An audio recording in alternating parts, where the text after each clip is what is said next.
I'm going to be showing you the top 5 skills to become a freelancer. We're going to go through the 5 different ways, examples of it, and at the end, I'm going to be showing you how you can build freedom by turning your skills into money. So let's begin. What are the 5 skills? Number 1, becoming a writer, being an editor, 3, designer, 4, a maker, and 5, a builder. Okay, let's break down these 5, giving examples and go through them. Number 1, a writer. A writer can be all different types of things. For example, you could be a technical writer for a very specific industry. You could be a writer for blogs, a creative writer, or a copywriter. A copywriter is one that writes emails, and specifically, you could be writing effective copywriting emails where you're making people tons of money. Those are a few ways that you can become a writer. Now, if you already have this skill, if you already have a passion for writing, and maybe you've never thought about it in this context, here are the 4 different ideas. Let me know in the comment section down below. Have you tried any of these? Is this new for you just to hear about this? That's for writing, and we'll talk about how you can make money off of this in a second. Number 2 is being an editor. There are tons of different editors that people need to have, but here are just 2. Number 1, being a YouTube script editor. There are, I think I saw a number over 6 million creators, like YouTube creators now, and tons of them are at the point where they need a script writer. Maybe they're not very good at it, or they just need another fresh pair of eyes to edit their scripts. That's something that you can be offering. And a sneaky one that I really like is being a court reporter proofreader. That's actually what my wife does. She's just doing an amazing job. And I didn't even know this was a real thing. Didn't know tons of people do this, but it's not being a court reporter or a stenographer. You're actually proofreading for them. They're constantly in the courtroom. A lot of them don't have time to edit all the transcripts and everything. You can be doing that. It does not require a degree, but if you are good at grammar and context, you'll be great at this. It's just an amazing job, and the pricing, the way you can get paid is pretty ridiculous. The next one, number 3, is being a designer. What does that look like? Well, you can be a concept designer where you're using things like Figma, or you could also just be building designs for social media using Canva, using Photoshop. There are so many different ways to go about it. For example, if we're looking at a designer and you're going to be using a very specific type of program, you could be specializing in something like Figma or Sketch. Now, these are platforms where you can design about anything, websites, applications, all of these things. You can be proficient in one of them, stick with, a platform that you really like and you excel at, and then you offer your services being that designer for that go-to tool. I would look at ones that are popular right now, such as Figma, Photoshop, Sketch, things like that, because then it's just it's an industry norm, and you can set yourself apart not by just saying I'm a designer. You specialize in a certain platform, and you can go from there. Not only that, Canva designs. If you're really proficient at Canva, where I usually call it like Photoshop Lite, it has really taken off, and Canva is a great option for you to not only create designs for people, but you can also sell your templates as well. We'll talk about that on another occasion of another way to be turning your skills into money, but that's another way, creating templates. But being a freelancer, being able to do this, it's wonderful. It's wonderful. Number 4, becoming a maker. Now, a maker is different than a builder, and I'll tell you why. If you're creating something and you're a builder for, say, for instance, you're creating something like that could be found on Etsy or something like that, that's where I'm going to go more towards the maker side. Another thing is, so if it's, handmade or something that's custom where you're making an imprint, that's what I would be looking at, more of a maker. If you're going to be doing things with dioramas, if you're going to be a kit basher, all of those things, and if that's the first time you're hearing about this, check it out on YouTube or let me know, and we'll show you like 5 channels that are crushing it, such as like The Craftsman, Bill making things, making stuff, Boylai Hobby Time, Stencil, like, what is it, Stetson Studio. There's tons. people are doing a great job of building things. Some people are selling it. Some people are creating communities. But if I'm being a freelancer, I can be doing this by making things, building one of one or limited runs of things. You can be doing this also with stickers or anything that you can do print on demand. The list goes on and on. If you are thinking about design or a very specific type of product that you could sell and making it, I think that's a great idea for freelancing. Also, too, not only for yourself, if you see someone that is lacking merch or lacking a certain product line, you can also approach them and be a freelancer for them. So you don't have to think about it from scratch. You can just get clients right from there. And you don't have to have a huge portfolio. Just look at what they're missing, create a mock up. There you go.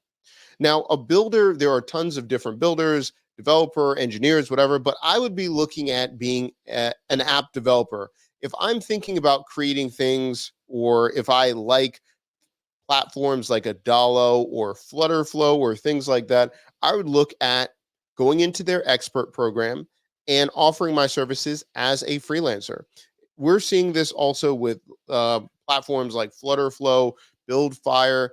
I would really focus on one specific platform that you could be proficient at, and then that allows you to really get started. Now, looking at these five different skills to be a freelancer, some might still ask, well, how am I going to turn my skills into money? Well, this is why we're going to break down these three different steps to make sure that you're going from having a skill to actually making real money. The first step is looking at ways to start. Now, usually when we're looking at this, we break it down into five different possible ideas. Number one, being a freelancer, which we're discussing right now, consulting, creating resource guides, creating cohorts, or making courses. To begin, I would really make sure, if I'm not sure where to begin, I would look at it like this. First, I would start at volunteering. If you have no clients and you don't have any testimonials, you first need to go for proof of concept. That's where I would go. So if I'm looking at trying to be a developer or a builder, and I want to start offering my services for Adalo or Flutterflow, and I, I'm I've never built anything. You first need to either build something for yourself to show proof of concept, or better yet, volunteer and build a small application or a portion of the app to show them what they could be doing. So not just a screen and make it like not working, but whatever you're trying to do, if you're designing, if you're, let's go back to the list. If you're a writer, editor, designer, maker, or builder, if I'm starting with that step and I don't have a clientele, or I just don't feel like I have anything to show, first volunteer and get that first validation. And again, either work for free or work at a reduced rate to show your skills in that. If you cannot show as a writer that you've ever written a blog or anything like that, you need to first write a blog or write it for someone and show, hey, this is my skill. This is how fast I can deliver this kind of work. This is the quality I'm looking at. If I'm a designer and I can't show what I've done with Figma or Sketch or anything like that, I have to go and start showing them I can do something with it. If I'm going to be using something like Sketch, I need to show them, okay, I know how to use the program. This is my design flow. This is my designs, and I understand the right kind of composition, those kind of things. That's what you need to do. If you're past that and you are thinking about how am I going to make money, start with freelancing. But freelancing will get you to a certain point, but you're going to max out. And the reason behind that is you can only take on so many clients and you only have so much bandwidth. The only way that you can expand is, of course, an agency, but that comes with its own, pros and cons of managing people, all those things. But what we would suggest is then going into consulting. And from consulting, you have a couple different options. But you see, this is the process that you could be going through to make money, to take your skills to the next level, to take your skills to actually make money. So you might be asking yourself, okay, that's great, but how am I going to decide where to start? I see that I could be a writer. I could see that I could be an editor. Where should I begin? I'm in between a couple different fields. Well, first, I would look at on one side of the Venn diagram, I look at your transferable skills, past experiences, your current work, and what you'd like to do for fun or activities. If you're maybe you're not a formal writer, maybe you didn't go to school for, as an English major or whatever language you speak. Maybe you didn't go to school for that, but you enjoy writing. That's something that you could do if you're writing about something that you're passionate about, things like that. Maybe you are currently a designer and you're an entry level designer at a company, a startup or a local business. And now you want to now transfer over and do this. Okay, that could be an option. But the other thing to look at is look on the side of your goals. And the reason we have this on the other side of goals is you have to write down, how do you like working? What are you looking for? Are you trying to make an extra $100, $500, $1,000, $10,000 a month? You need to write down your goals, because then matching up your skills and your goals, you're going to be able to be right in the middle and monetize for you, or your monetization will be for you based on what format works for you. If you like gig work, if you like to do a project by project, and you can reevaluate if you want to work with a person long term, or again, guess what? Freelancing might be for you. If you like the flexibility, you like the options of working when you want to, freelancing could be a great option for you. So that monetization portion really has to do with the format of what you could excel at. And again, we have 5 different ways how to do it. And this is just the beginning. This is just getting you started in your ways to turn your skills into money. If you like these kind of videos, make sure in the section down below, comment section, let us know, what are you trying to build? What kind of skills do you have? Where are you right now? Are you freelancing and you're not getting enough clients? Maybe you have the skill, but you've never gotten your first client. Let us know in the in the comment section down below, and we'll see you in the next video.